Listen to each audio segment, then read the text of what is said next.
Joining us now, Kelly Shackelford. He's the president and CEO of First Liberty Institute. It's the largest legal firm in the nation dedicated exclusively to protecting religious freedom for all Americans. Kelly, welcome back. Thank you for joining us. Oh, happy to do it. As we get started, Kelly, I saw where about 80% of people around the world claim a faith. We're coming up on Easter. Religious freedom is the first freedom, the most important. Kelly, can you explain why that's true? And boy, we've got a lot to talk about. Yeah, religious freedom is the first freedom because our founders understood if you lose that freedom, you'll lose all of your freedoms. And people like, well, they don't understand that. But I mean, the best example I can give of that is to help people understand is the one thing that a totalitarian regime will never allow are citizens who hold an allegiance to one higher than the government. So whenever you see that type of oppression coming in, the first flashpoint will always be these people that won't bow a knee to the government, that they actually, have an allegiance to one higher than the government. And if you lose right there, you'll lose everything else. And we don't have to sort of, propose this as a theory. We just went through a little bit of this ourselves during COVID. What happens when you give mayors, governors, county officials power that they never had? And what was the flashpoint? What was the legal flashpoint? It was churches and synagogues being shut down. And what was fascinating, we won every one of our cases, COVID cases, all across the country during that time. But what was fascinating is you didn't see lawsuits on behalf of the businesses, and then the churches were open. But everywhere we won our case for the church, within weeks after, they opened the businesses. Wow. And so it was a great example of what our founders meant by this being the first freedom, and really the thing that will tell you about whether you're going to lose all your freedoms or not. Kelly, over the last couple of years, First Liberty Institute, you and your team down there have been leading the way in this area, and there's a lot of positive things happening when it comes to religious freedom. You actually say we have more religious liberty protections and freedoms in place right now than ever. Can you explain what you mean by that? Yeah, we've had some bad cases that have been in place for a long time in America. Really a hostility to religious freedom. There's a case back in the 1970s called the Lemon case, which was a great example of this. It basically said we have an establishment clause, which the founders didn't want us to establish a national church, but they took it further. They said, no, we think it means a lot more than that. We think it means that when you're offended by religion, then, you can bring a lawsuit. Normally, you can't bring a lawsuit if you're offended. And they said that we think that it means that, anywhere government is, religion shouldn't be, sort of an extreme like separation of church and state. Now, none of that stuff was in the Constitution, but it led to what we've watched for 50 years, attacks on nativity scenes at Christmas, a menorah at Hanukkah, the Ten Commandments that has to be pushed into the closet. Any sort of religion at school, it's like the school's on fire. Why? Because any of these things are in the Constitution? No, because of this Lemon case. It's been cited over 7,000 times in the last 50 years. Wow. to crush religious freedom.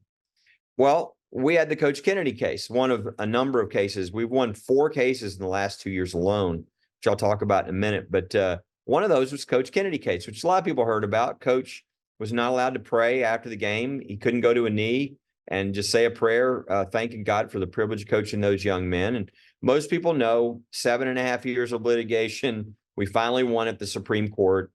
And it's the first case ever with regard to coaches or teachers and their religious freedom. And it's a great victory.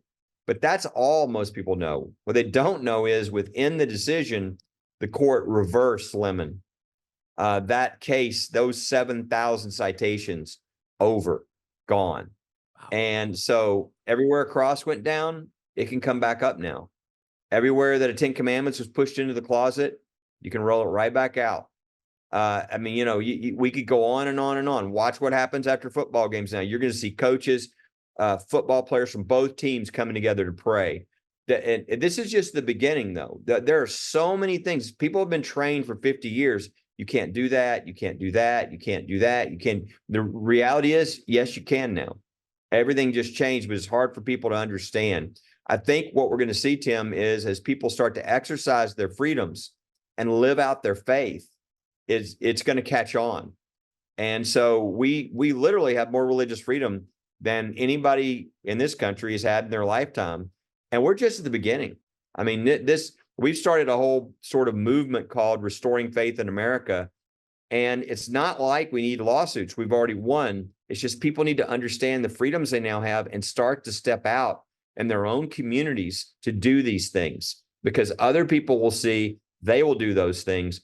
And there's a almost limitless number of things that we can do. I mean, I've seen legislatures already begin to pass laws as a result of this. For instance, one of the laws passed in Texas that I know is being passed in a number of other states now is to allow there to be a chaplain in every public school in their state. Right. That's just one of 1,000 ideas. But the point is, people are so used to thinking the way they thought that they don't know the freedom that God just gave them, and they need to start stepping into that freedom.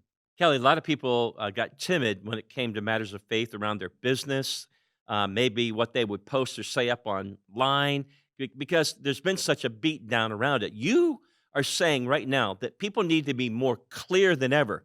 Academic institutions, colleges, universities, more, maybe Christian schools, saying exactly what they do believe and why they believe it, not being, kind of soft on issues, open and forthright, right? Yeah, it's actually more protective of you if you are outspoken and clear about your faith and what you believe. And these institutions, we have at our website at firstliberty.org, we have deals called protection kits. And we have a religious liberty protection kit for churches. We have one for Christian schools. We have one for faith-based for-profit businesses about what is the law. And what you're going to find is, if let's say you're a Christian school or a church or a university or whatever, if you don't lay out what your beliefs are, then it's going to be much more difficult for you to claim religious freedom when you're attacked for something you do. But if you're very clear, Hobby Lobby is a great example of this as a for-profit company.